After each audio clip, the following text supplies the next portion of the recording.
Hugh Freeze says it feels different at quarterback. That's a good thing.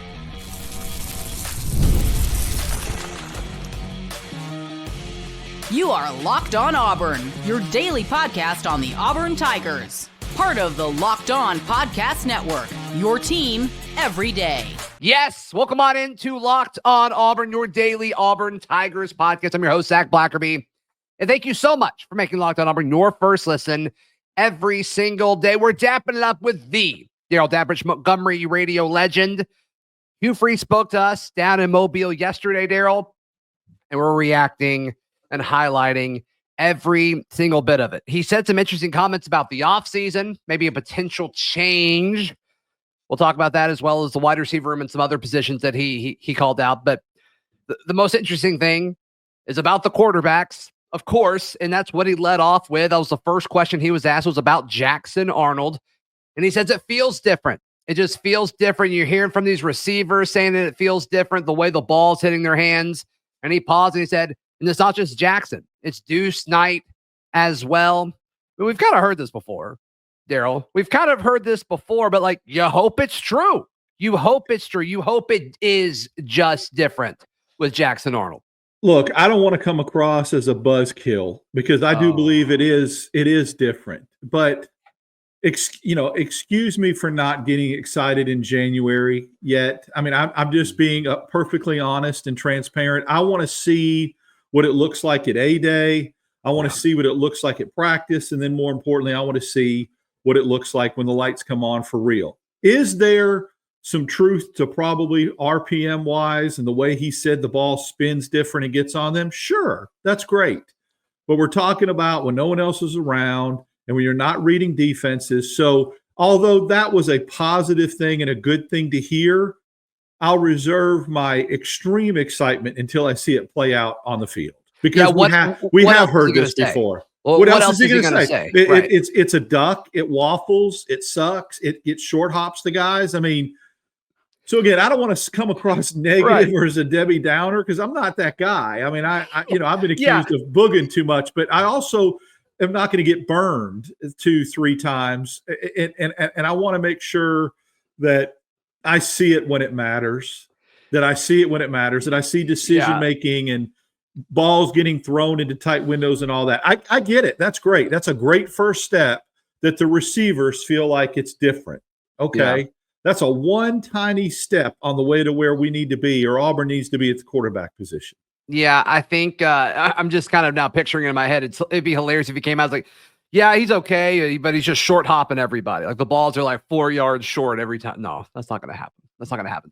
But one thing that he did highlight with Jackson Arnold, and it kind of echoes one of the narratives that, the pro Auburn, pro Jackson Arnold crowd is saying, which I do think is true, is Jackson Arnold very talented. He highlighted that he was, the National Gatorade Player of the Year, whatever, that award is.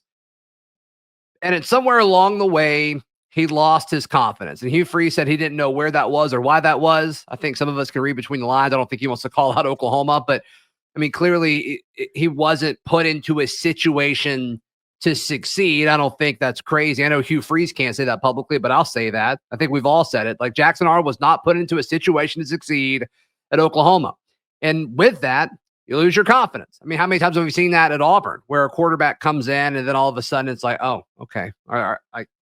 They were way more confident when the season started. So to me, I think that is certainly part of it. Is Hugh Freeze and his Auburn system the place where he can regain that confidence and regain that moxie and kind of put all of these athletic traits that he has on display? Possibly. And that's really the question that I think is going to define the Hugh Freeze tenure when it's all said and done. I like how he did present that response or that answer was, look, you don't become the Gatorade National Player of the Year if you don't have the talent and the tools. So there's a reason why he was, is how he phrased it. There's a reason why he was. The physical traits are there. I don't think anybody's questioning that about Jackson Arnold. So something happened between year one and year two because he actually looked pretty good in the bowl game other than an interception or two that he played in the Alamo Bowl against Arizona. I was like, this kid's going to be really good.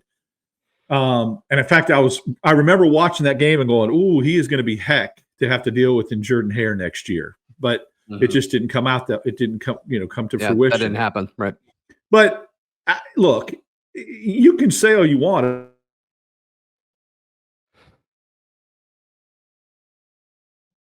Different at Michigan State than he did Auburn the first year when he had the really good receiver and he had the really good running back. How did he all of a sudden forget how to play quarterback? So that doesn't happen. So I think that sometimes change of scenery can be a good thing. Yeah. Sometimes you regress with change of scenery depending on staff, scheme, that kind of thing. I just have look, again, I'm not trying to downplay the fact that I think Jackson Arnold has all the tools. I do. I'm very excited to watch him quarterback because I think he's very toolsy.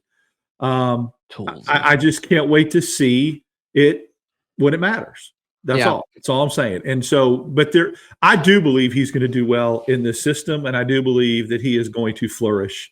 Could be wrong, but I have a feeling. But again, just because I believe it, I won't get excited about it till I see it. The other aspect of the quarterback conversation from Hugh Freeze yesterday was about Deuce Knight.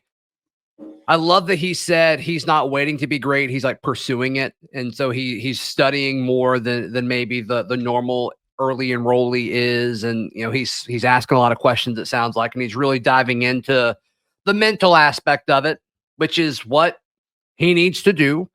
And I love, like, it may have been you that asked him about Ashton Daniels being the backup. And Hugh Freeze said, like, I wish he'd be here this spring. But long-term for Auburn, it's great that Ashton Daniels isn't going to be here this spring because you give Deuce Knight so many reps. He's going to have so many reps this spring. And I think he knows that. And I think that's why he's kind of already putting in the work. Not that he wouldn't do it if Ashton Daniels was here, but I do think this is a good thing for Auburn. Just go back and watch the video. It's out there from him yesterday doing the little media session, and watch how he lights up when I ask him the question about Ashton Daniels. Watch the look on his face, the smirk on him, the grin. He says, go watch film on this kid, who, by the way, started 2 years at Stanford. He was trying not to be a jerk when he said he didn't have much around him that helped him. And he said he still made plays. And he said he's dynamic. And just go watch the film. And my whole point was, Zach, everybody wants to talk about Jackson Arnold and Deuce Knight, and rightfully so.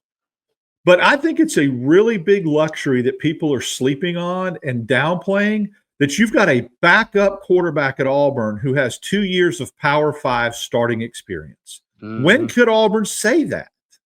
That's unprecedented, really. Oh, yeah. In this era of college football, especially at quarterback, when folks just leave on a dime, it's a big deal. You'll see him on the field, and you will see him on the field in certain packages because his legs come into play. Just watch. I don't know if I agree with that. You hate the word packages is what I brought him before. But I'm telling you, watching Hugh Freeze say he's dynamic with his legs, and you guys will see that. What are we going to see it? In practice? No. He is going to be on the field, and there will be some things that they're going to be able to do with him. He's not going to rot away on the bench. I'm sorry. He's not. Man, and I will come back and I will say I'm wrong. I'm dreading that already. If that's I mean, you put him. I'd much rather have him first and goal inside the 5, running a read option than Sam Jackson or a Wildcat scenario. At least give me a quarterback that knows how to do it. Here's a novel idea. Why don't we just run it with our starting quarterback? Well, that I get can it. Move. And I'm not talking about different rotating. If him or Peyton couldn't move, but they can. I'm not talking about rotating series to series. I'm just talking about. I know what you're saying, and I don't like the 10. Yeah. Well, I mean, again, the kid did philosophical difference though. He didn't come. The idea of taking your quarterback out. I think he didn't come here to sit on the bench the whole year. I'm just. There had to be some sort of. He did. I think he did. He came to be the backup, but if you don't think there was some sort of plan or dream sold to him that he'll get to play a little bit and have certain things packages that he'll be able to do on the field, we can just agree to disagree. Because I think that the kid will see some packages and see the field. When Hugh Freeze says his legs are really dynamic, you'll see. I don't know how else to take that. Maybe I took it wrong. I think if you put Ashton Daniels in that type of situation as a package and not Deuce Knight, I think it'd be a major disservice to your program. and you can't do it for both. One has 2 years Power 5 experience. One's a freshman playing for the first time in the SEC. And one's going to help you build a program and one's not. The beautiful thing about this is we'll see. We'll see it. Yep. Let us know what you think in the comments down below or on social media. He made some comments about the wide receiver room, one of which, if it doesn't get you excited, now this did get me excited. You need to check your pulse. That's next right here on Locked On Auburn. Today's show brought to you by our friends at Game Time. Game Time is the best place to buy tickets. It doesn't matter what it's for. Darrell Dapprich, Auburn basketball is just continuing to heat up. And if you want a ticket in Neville Arena, the best place to go to get tickets is the Game Time app. You can download the Game Time app today. Use promo code LOCKEDONCollege for $20 off your first purchase. You can see views from your seat. Darrell, you can. They've got the price match guarantee, so you can feel confident about your purchase order. It's the only place that you use to buy tickets. It's the only place I use to buy tickets. Head over to your phone's app store and download the Game Time app today. Create an account. Use code LOCKEDONCollege for $20 off your first purchase. Terms apply. Again, create an account. Redeem code LOCKEDONCollege for $20 off. Download Game Time today. Darrell, what time is it? Game time! Yes! Thank you so much for making Locked On Auburn your first listen every single day. Another thing that Hugh Freeze said to us down in Mobile, he was asked about the wide receivers very early on. Obviously, Ferg asked the question. He says, you struck gold with KLS. He's gone. It seems like you reloaded with Eric Singleton and Horatio Fields. And he said a lot of good things about the receivers. But he said that Malcolm Simmons and Eric Singleton are the fastest two receivers he's ever coached. Yeah. Woo! As reserved and reluctant as I was to bug and get excited over the quarterback comments, I was going to tell you that went out the window when he started talking receivers. Polar opposite. I got very excited and literally felt the overall excitement of, hey, this is going to be the anticipation is the word I was looking for, and the excitement cannot wait to watch it unfold. Like sure. I can envision what he's talking about, right? Like Singleton to me is going to have one of those years. You've got Cam Coleman, who's special. Simmons is coming into his own. He talked about Horatio Fields and his ball skills. Yeah. I do believe this isn't a position group that you can overhype or get too excited. You can get as excited as you want because it's going to be special. And I'm excited. This is not one that I'm like, okay, let's tone it down a little bit. We're building it up too much. No, I agree. I can just envision some really neat things happening with this receiving core. And again, it's deep. It's very deep. He even went out of his way to mention Perry Thompson. And there it is. Yeah, I think the most exciting thing was the speed comment. I think the most interesting thing that he said was once he got done talking about, the newcomers in the wide receiver room, he quickly said, and Perry's going to have a part of this. Perry has this newfound hunger, and we're expecting him to be great and all that. And I did a full show on this. It might have been last week, where we talked about the best case scenario for Auburn's receiver room is for Perry to fight to be wide receiver 3. I mean, if he can find a way to do that, I mean, you're all of a sudden just loaded, just absolutely stacked. And I think he's got the physical gifts to do it. And even if he's in that conversation, he's wide receiver 4. Okay, whatever. Yeah, what a great situation you're in. Yeah, I mean, I think you are pretty much set on the fact of who your top 3 receivers are going to be. It's nice to have that known, that known X factor going in. It's Simmons, it's Cam Coleman, and it's Eric Singleton, and then you've got Horatio Fields and maybe Perry Thompson battling it out for that 4th spot. One has a ton of experience, one does not. Either way, as Hugh Freeze said, it's a nice problem to have. And I just think that and look, we're going to see this firsthand. We're not going to have to wait. I think A-Day is going to be remember the Cam Coleman last year at A-Day, and we're like, okay, I see what people are talking about. You saw a sneak peek with that catch downfield. I think with Singleton and some of these other guys, you're going to get to see it come to fruition early on. Yeah, it's going to be awesome. It's going to be awesome. You asked about running backs. The whole balance of, you got 3 guys that are competing for playing time, and he laughed like halfway through your question. He couldn't answer my question. He couldn't. Yeah, he said, I don't know. He didn't know, which is fine. I wanted Tim to answer either he didn't know or, yeah, here's the plan, or well, let's just wait and see what happens in the spring, right? So he gave us it's a nice problem to have canned comment too, and said all three are capable and worthy of getting a majority of the touches, but it didn't look like it was going to be that way. Yeah, the thing is, it's like if he doesn't have a plan, he won't have all three of them this fall. Absolutely. But he probably does have a plan for how they're going to use them in the spring. Right. And he's going to talk about how they're both rotating with the ones and all, but like he doesn't need to tell us that. Mm-mm. But if he truly doesn't know, you're not going to keep all three of them. I agree 100%. So I'm hoping that was coach speak. Yeah, it probably was. And he very rarely does that. He's one thing you can't fault him for is he says things and people rip him the next day. I was hoping to catch him on that one, but he was a little bit crafty for me on that one. Yeah, I think that's okay.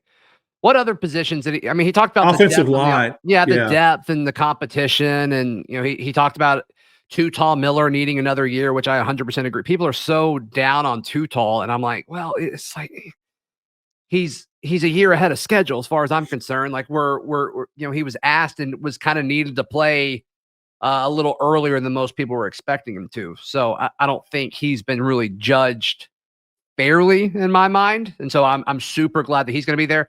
And just the battle between him and Mason Murphy, the new guy from new tackle from USC. I mean, I think Too Tall wins that battle. I'm just going to be honest with you. I'm just going to be very, very real with you. And I think that's going to be really good for Xavier Miller. Wow. Me and you are really disagreeing tonight. This is great. Okay. This is refreshing. Great. No way he beats that. Mason Murphy didn't come. No way. He started He started at USC. He's a veteran guy, and he wasn't great at USC though. Well, I mean, do you think Too Tall Miller was great at Auburn? No, he wasn't great. I do think he was like just as good, and I think he has more. I think he has more upside, Dap. I think he has way more upside than Mason Murphy does. I don't need upside right now. I need immediate production and immediate results. I'm tired of freaking upside. I'm tired of upside. I want results right now. They both have 1 year left, Darrell. Like they both have 1 year left. And that's why Murphy will probably beat him out, because Murphy's the more experienced guy and probably rated higher and came from a program that was a little, he played more. I'm not dogging Miller, but I'm played more. I mean, he started every game, didn't he?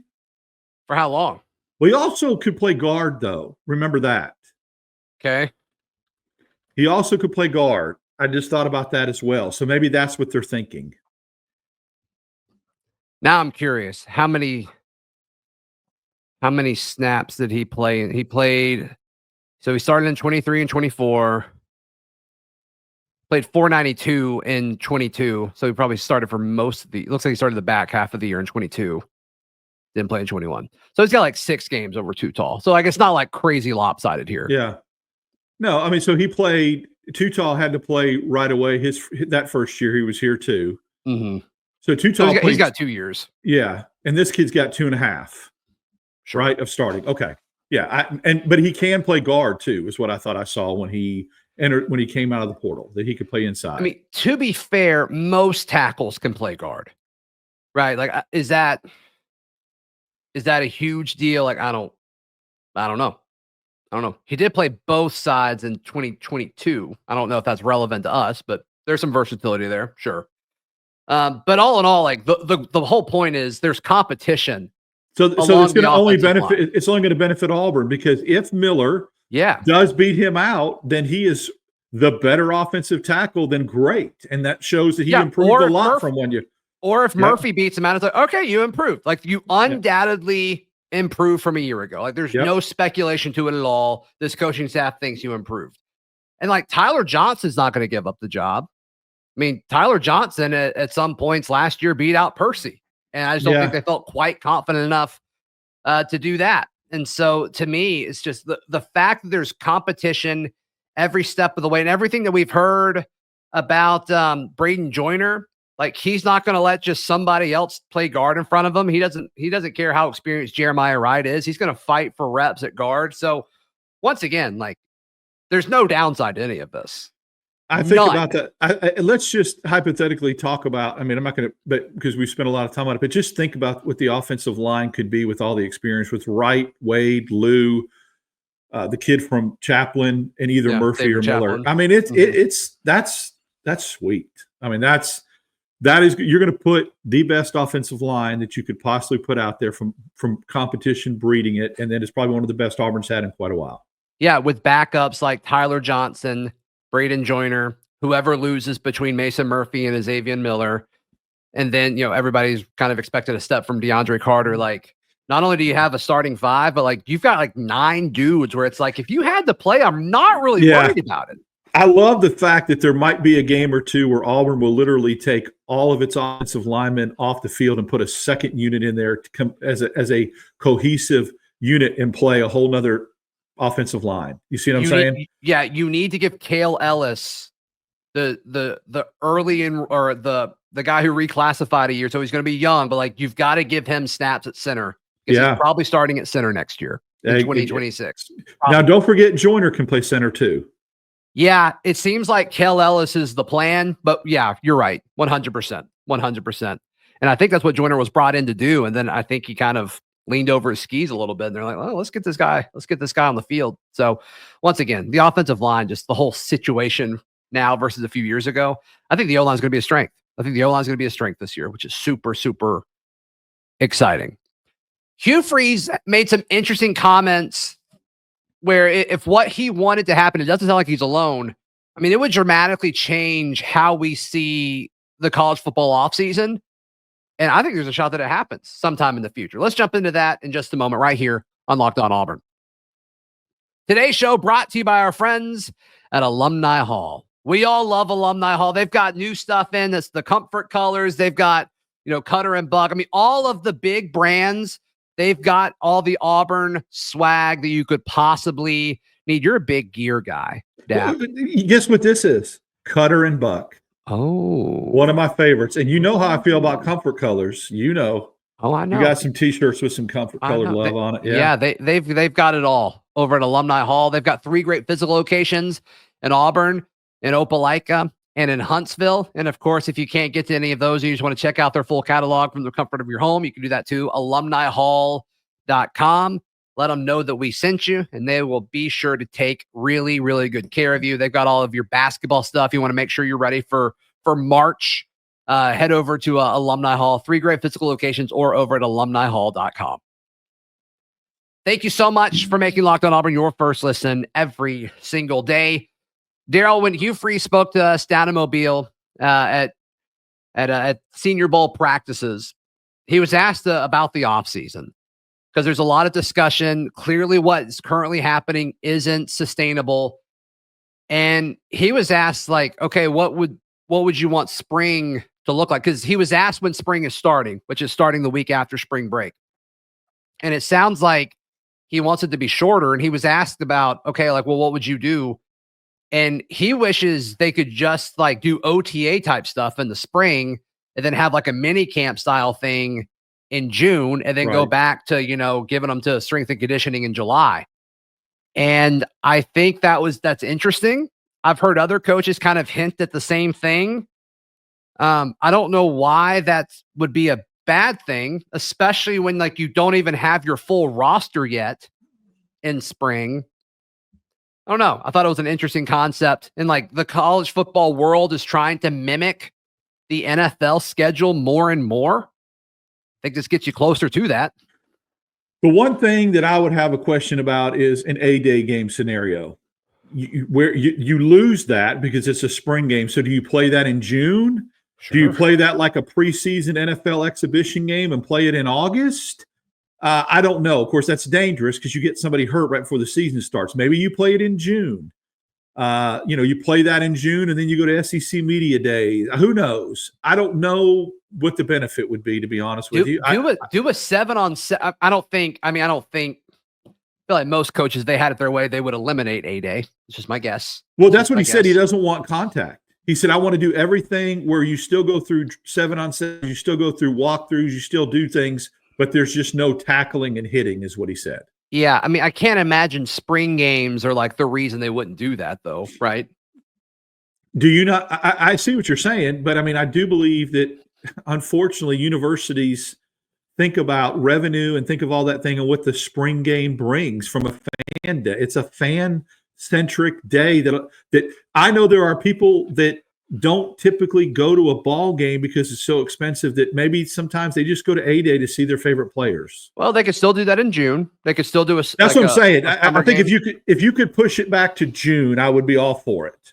What if you did both? What if you did like at the end of the OTA type segment, you did like a formal 7-on-7 scrimmage or something like that, and then also you kind of did the A-day version of the game in June when they were done with the delayed spring practice window. Like, what?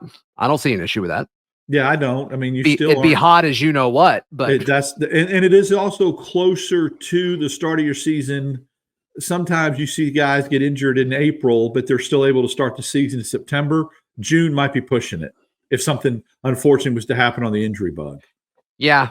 Once again, though, like, how much can you control that? I don't know. Like, right. They could also get hurt doing the same drills in summer workouts too. I don't know. But yeah, sure.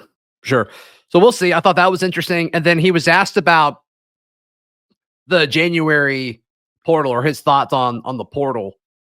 And he said, what was the organization? AFC, the American Football Coaches Association, AFCA. Yeah, it sounds like they're unanimous in like shortening the window of it. He said, 100% of the coaches voted for that, is what he said. Yeah, so, shortening the window. He said ideally he'd want the window to be done by 1st. January. So, yep. Yeah, so everybody knew what your roster was. He thinks all the bowl games should be done by the 1st, with the exception of like the playoff games or the semifinal games. So that way most of college football knows what their roster is at the start of the year. That seems extremely doable to me. I know you might have to move a few bowl games or whatever, or make maybe a few exceptions for maybe some teams, the other 6 teams that may play on January 1st for the bowl games. But like, that seems extremely doable to shorten the window. It absolutely does. I think it's going to happen. I think anytime you get coaches in concert with each other like this and unanimous, that's pretty powerful. It's going to happen. And I love it because he is absolutely right. It's not fair to those teams sitting there in December wondering what kind of roster they're going to have for a bowl game, what kind of roster do they even have enough to play a bowl game? Do it once. Do it when all the bowl games are over, except maybe the semifinals, and then it would only affect 4 teams. I mean, heck, you had guys from Penn State. They're in the playoff and they're jumping ship. Priebus, right? The quarterback that went. And so it's because of the system. Probola or whatever. Yeah.